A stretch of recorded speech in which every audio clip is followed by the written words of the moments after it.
Hi, folks. Welcome to Crisco's Corner. Hi, folks. Welcome back from thedailymail.com. Here we go.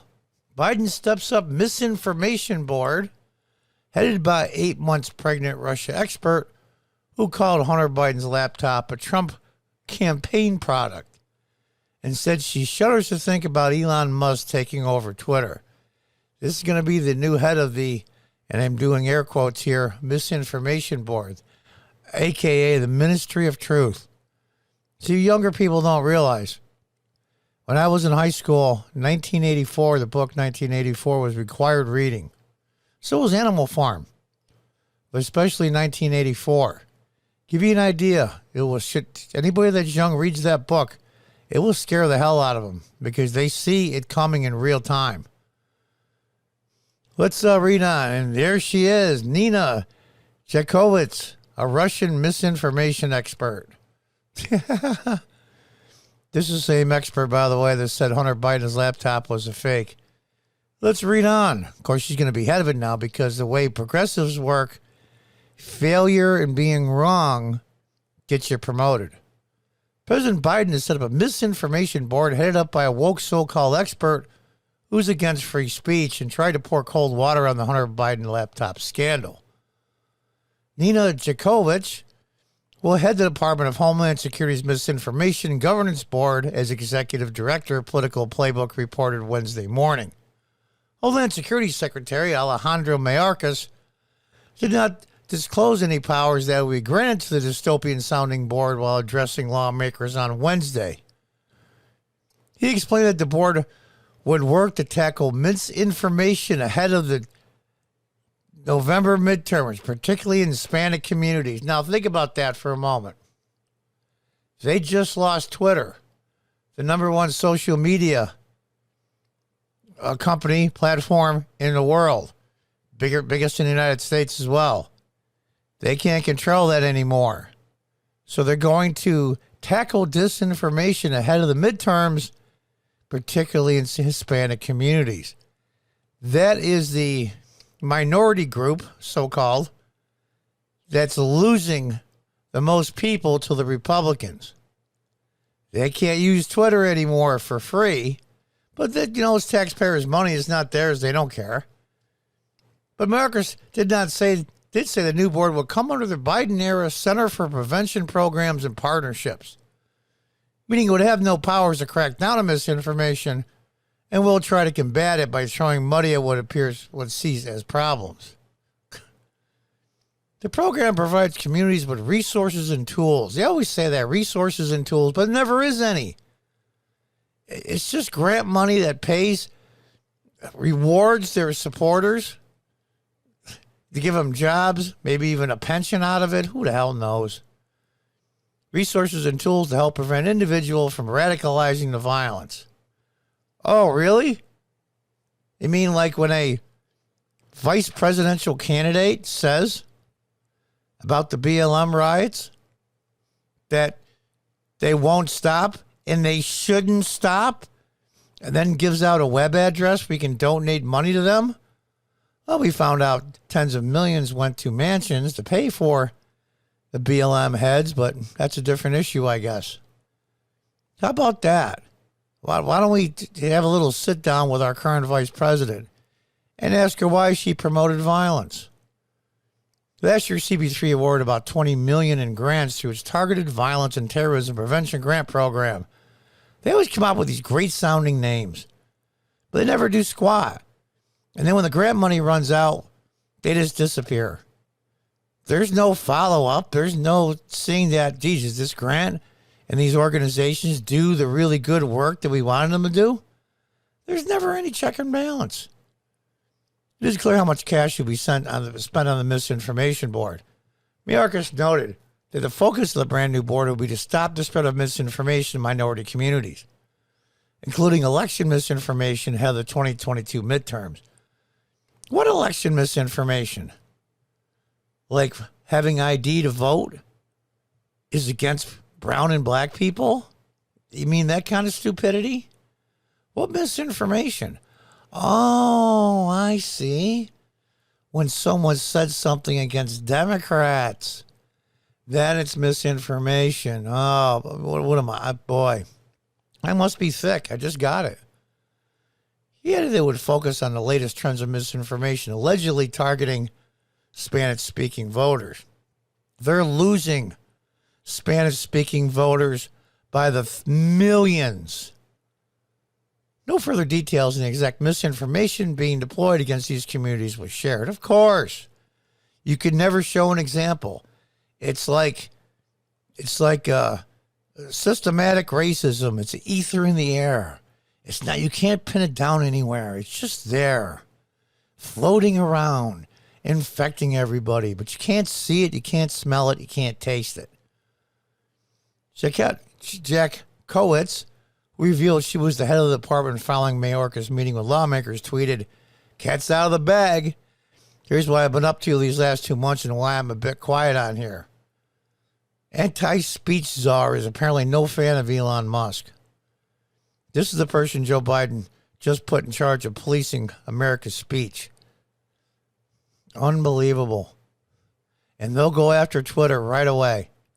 Why? Because they don't control it anymore. I love how they say everything is about abuse and hatred and fear.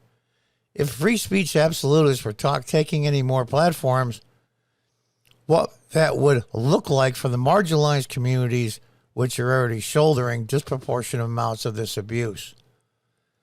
I say something derogatory about a so-called marginalized community, and you're on Twitter, guess what?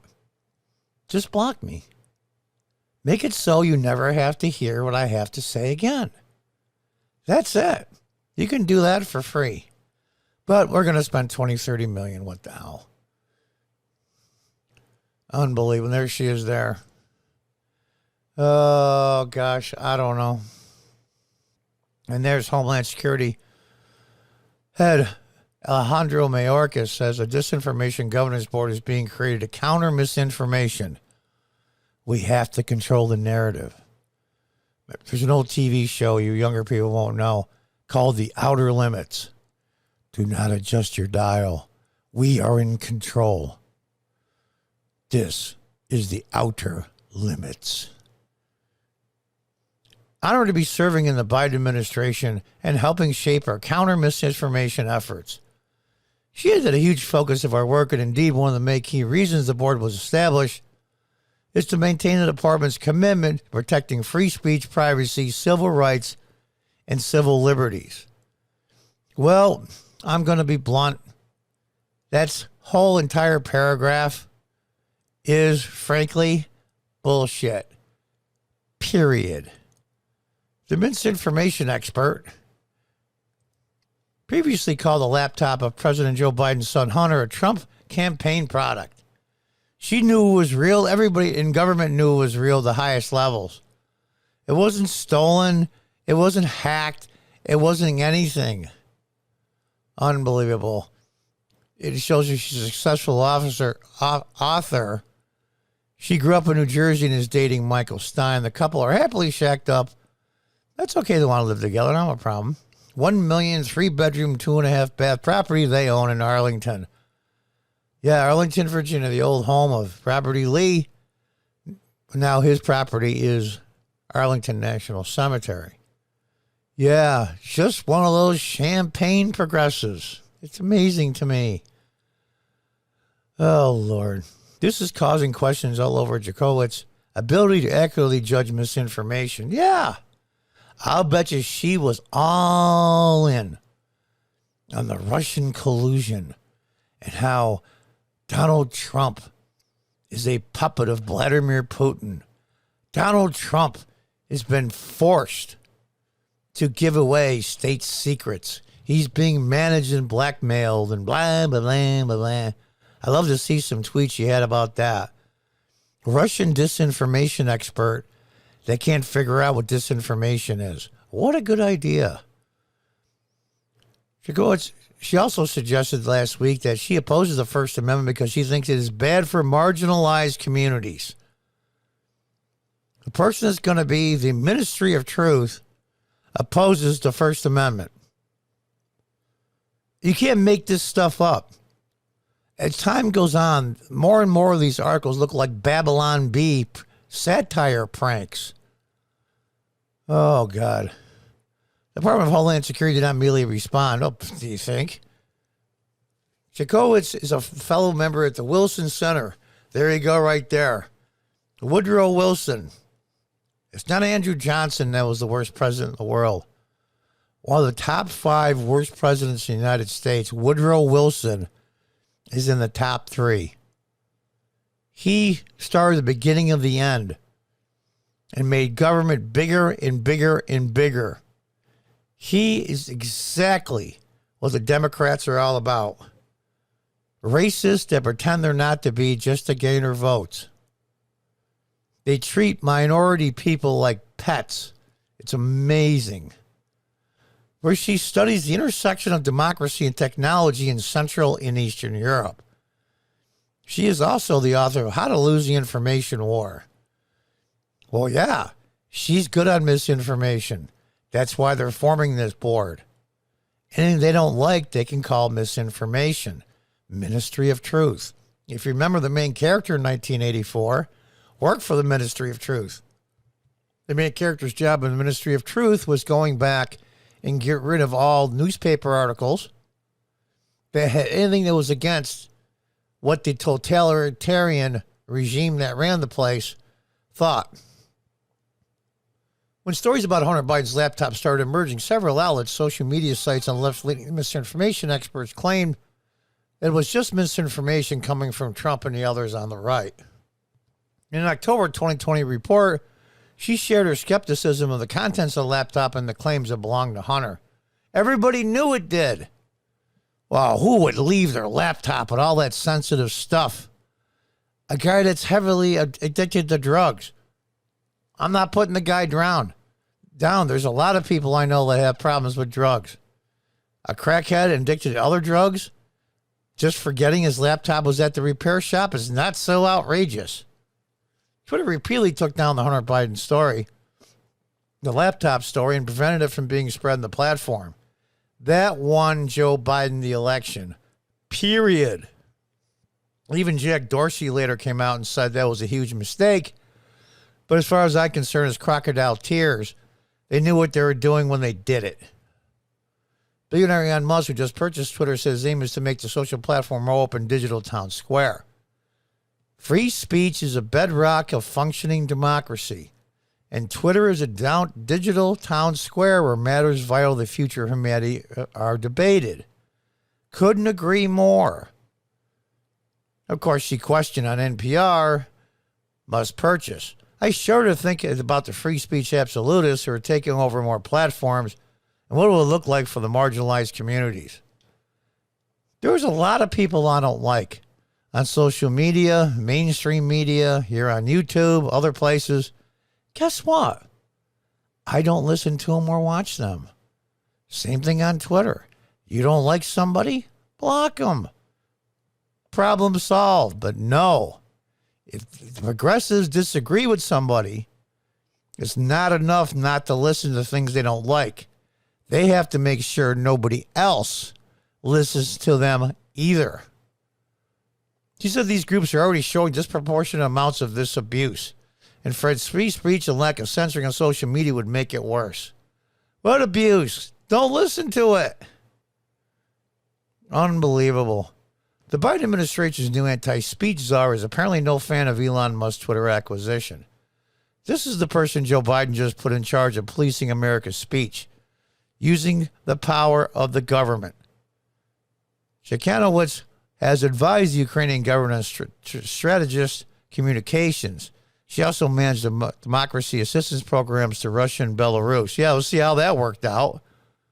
She received her master's in Russian, Eurasian, and Eastern European Studies from Georgetown University School of Foreign Service. What a shocker. And then she also received her bachelor's degree. And there's Elon there. So, we're going to have a ministry of truth. Doublespeak, ministry of truth. All the things in 1984. And you younger people, read the book. I'm sure you can find it, the audio version online if you have to, probably on YouTube or somewhere for free or damn near free. Listen to that book. Read that book.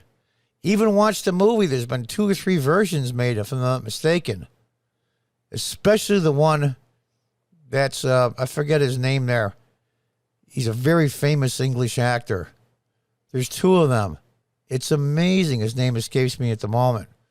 I know Richard Burton is one of the main characters. He's one of the bad guys, but it's incredible, truly incredible. I think the guy that played the Elephant Man plays one of the characters. Great actor, by the way. There we go. Disinformation board. How quickly this happened. We're talking about 5 years ago. 2014, 2015. And as soon as Trump got in, these people went nuts. Or were they always like this and Trump just triggered them to expose themselves? I think that's the latter. They've always been like this. And now they just can't hide it anymore. Or they don't care. This information board run by the U.S. government is going to determine what is true and what is not true. Unfreaking believable. And they're going to spend $20-30 million just in lower income Hispanic communities to help with disinformation during the midterms. That should be an illegal campaign contribution, but nobody's going to say a word. And so it goes. These guys are going to get killed so bad this November. I hope it's worse than the worst case scenarios that they think. We're going to have to see. It's up to the American people, as usual. Until the next time, goodbye and good luck.